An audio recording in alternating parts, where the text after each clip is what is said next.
السلام علیکم ویورز، دس از بشرا مورائی اور آپ دیکھ رہے ہیں بشرا مورائی اسپیکس۔ آج ہم جس بک کا ریویو کریں گے وہ ہے مدر، جسے تحریر دیا ہے میکسم گورکی نے۔ تو چلیے سب سے پہلے جانتے ہیں اباؤٹ آتھر۔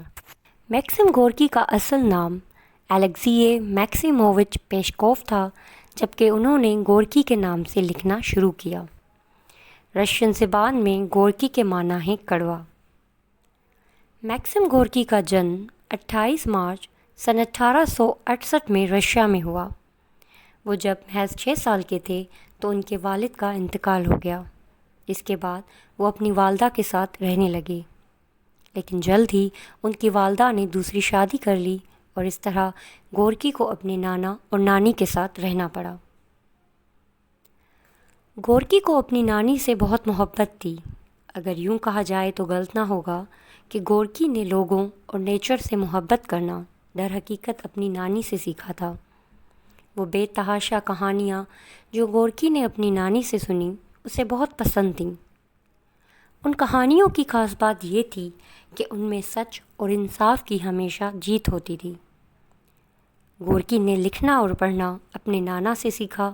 اس نے اسکول بھی جانا شروع کیا، مگر بدقسمتی سے وہ اپنی پڑھائی پوری نہ کر سکا اور چھوٹی سی عمر سے ہی گورکی نے کام کرنا شروع کیا۔ محض 12 سال کی عمر میں گورکی اپنے گھر سے نکلا اور پیدل ہی رشیا کے سفر کو نکل پڑا۔ مسلسل 5 سال تک گورکی نے بہت سی جابس بدلیں اور ہر جگہ سے مختلف تاثرات سمیٹے، جو بعد میں اس نے اپنی تحریروں میں استعمال کیے۔ گورکی نے ٹفلس کے ایک نیوز پیپر میں بطور جرنلسٹ کام کیا اور وہیں سے اس نے اپنی تحریروں میں گورکی ایک کلمی نام کے طور پر استعمال کیا۔ گورکی کی پہلی کتاب ایسے اینڈ اسٹوریز سن 1898 میں پبلش ہوئی اور اس کتاب نے اچھی خاصی کامیابی سمیٹی۔ جلد ہی گورکی کی تحریروں نے ایک الگ اور منفرد جگہ بنا لی۔ گورکی کو رشیا کی سیاسی، سماجی اور ثقافتی تبدیلی کے شروعاتی ایڈوکیٹس میں سے مانا جاتا ہے۔ گورکی کو سن 1899 میں اس وقت کی ابھرتی ہوئی مارکسزم سوشل ڈیموکریٹک موومنٹ کے ساتھ جوڑا گیا، جس نے گورکی کو انٹیلیجنشیا، پرولٹریٹ اور بڑھتی ہوئی تعداد میں بیدار ورکرز کے درمیان بہت مقبول کر دیا۔ گورکی کی شروعاتی تحریروں کو اگر دیکھا جائے تو اسے رومانوی ریولیوشنلسٹ بھی کہا جاتا ہے۔ گورکی نے زارسٹ رجیم کی کھل کر مخالفت کی، جس کے نتیجے میں اس نے بہت سے قید و بند اور جلا وطنی بھی جھیلی۔ سوویت لٹریچر میں گورکی ایک خاص اور منفرد جگہ رکھتے ہیں۔ اس کی مشہور کتابوں میں mother, tales of Italy, his autobiographical trilogy, children of the sun, enemies, 26 men and a girl شامل ہیں۔ دسمبر سن 1934 میں گورکی کو ماسکو کے قریب اسی کے گھر میں غیر اعلانیہ طور پر ہاؤس اریسٹ میں رکھا گیا اور سن 1936 میں گورکی نے اس فانی دنیا کو خیر باد کہا۔ Introduction about the book mother. Gorky کا مشہور classic novel mother socialist realism پر مبنی اپنی طرز کا پہلا ناول ہے، اسی لیے تاریخ میں اسے سوویت لٹریچر کا سنگ میل بھی مانا جاتا ہے۔ یہ ناول ایک ریئل انسیڈنٹ پر مبنی ہے جو سن 1902 میں رشیا کے ایک فیکٹری ٹاؤن سوروا میں پیش آیا۔ ناول ماں کو سن 1906 کے آخر اور سن 1907 کی ابتدا میں جب لکھا گیا، اس وقت گورکی بیرون ملک مقیم تھے۔ گورکی کی ناول مدر 2 حصوں پر مشتمل ہے۔ اس کے پہلے حصے میں 30 چیپٹرز ہیں جو کہ یونائٹڈ اسٹیٹس میں لکھی گئی، جبکہ دوسرا حصہ جس میں 29 چیپٹرز ہیں اسے اٹلی میں لکھا گیا۔ ناول مدر سب سے پہلے نیو یارک کی ایک میگزین ایپلٹن میں انگلش لینگویج میں پبلش ہوا۔ سن 1907 کے جاتے جاتے اور سن 1908 کے آتے آتے یہ novel United States, England, France, Germany, Sweden, Denmark, Italy, Spain, ترکی اور بہت سے ممالک میں منظر عام پر آ چکی تھی۔ البتہ رشیا کے اندر اس ناول کی پبلیکیشن اور اس کے پڑھے جانے پر پابندی عائد تھی۔ دراصل ناول مدھر رشیا کے اندر ایک ممنوعہ کتاب تھی۔ اس ناول میں رشیا کے ورکنگ کلاس کی زندگی کی ایک براڈ اور جنرلائزڈ حالات اور 1905 میں آئے انقلاب کی منظر کشی کی گئی ہے جو اس وقت ناکام رہا۔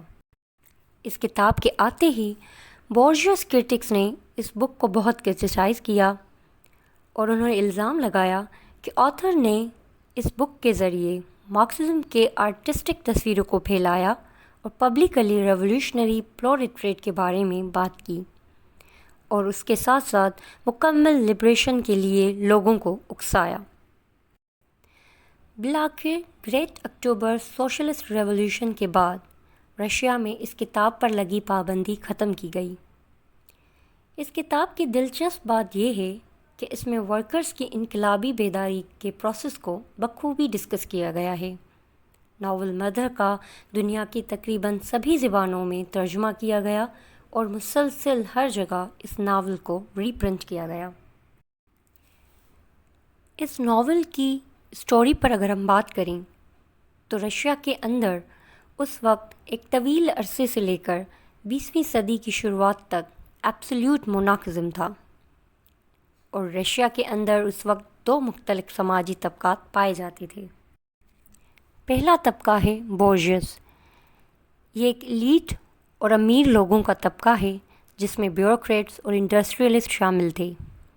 اس کلاس کو ہر طرح کی آزادی حاصل تھی اور یہ معاشرے میں بہت اثر و رسوخ رکھتے تھے اور یہ لوگ بہت ہی خوشگوار زندگی گزارتے تھے۔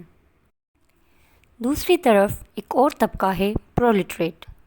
یہ ورکنگ کلاس لوگوں کا طبقہ ہے جو فیکٹری میں کام کرتے ہیں اور بہت سخت محنت کرتے ہیں، لیکن اس کے باوجود بھی ایک گھٹن زدہ زندگی گزارنے پر مجبور ہیں۔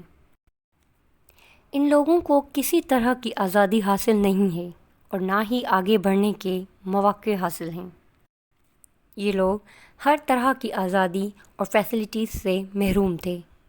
اس کے علاوہ گالی گلوچ، نشہ آور چیزوں کا استعمال حد سے زیادہ تھا۔ یہ لوگ غریبی اور مفلسی کی زندگی گزارتے تھے۔ ایسے میں اس کلاس کے کچھ لوگوں کو احساس ہوا کہ ان کے ساتھ بہت زیادہ ناانصافی ہو رہی ہے اور اگر ایسا ہی ہوتا رہا تو وہ کبھی بھی اپنی زندگیوں میں تبدیلی نہیں لا پائیں گے۔ اب ایسے میں ہم خیال لوگ ایک جٹ ہونا شروع ہو جاتے ہیں جن کا مقصد معاشرے میں تبدیلی لانا تھا۔ یہ لوگ ایکول رائٹس، ایکول ریسورسز اور ایکول اپرچونیٹیز کے حصول کے لیے مل کر کام کرنا شروع کرتے ہیں۔ اب یہ ریولیوشن ہی ان کی زندگی کا مقصد ہے جس کے حصول کی خاطر وہ ہر طرح کی سختیاں اور اذیتیں برداشت کرتے ہیں۔ پہلا انقلاب سن 1905 میں برپا ہوا لیکن بدقسمتی سے وہ کامیاب نہ ہو سکا۔ دراصل اس انقلاب کے بعد بھی 10 سے 12 سال لگ گئے اس تبدیلی کو آتے آتے۔ اس ناول کی کہانی ایک عورت نیلوونا اور اس کے بیٹے پاویل ولاسوف کے ارد گرد گھومتی ہے۔ کہانی کی شروعات میں نیلوونا کسی طور پر اپنے طبقے کی دوسری عورتوں سے مختلف نہیں تھی۔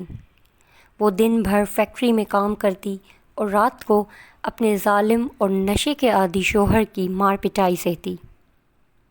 20 سال تک نیلوونا نے اپنے شوہر میخائیل ولاسوف کے ساتھ انتہائی مزریبل زندگی گزاری، لیکن اس وقت بھی جہاں اس طبقے کی دوسری عورتوں میں صحیح اور غلط کا اتنا شعور نہیں تھا، نیلوونا ایک نیک دل اور انصاف پسند عورت تھی۔ اچھے برے اور صحیح غلط کا شعور اس کے پاس تب بھی تھا۔ شاید اس کی انہی خاصیتوں کی وجہ سے وہ اس انقلابی تحریک کے مقصد اور اس کی اہمیت کو سمجھ پائی اور اسی طرح نیلوونا اس کہانی کی ہیروئن بن کر ابھرتی ہے۔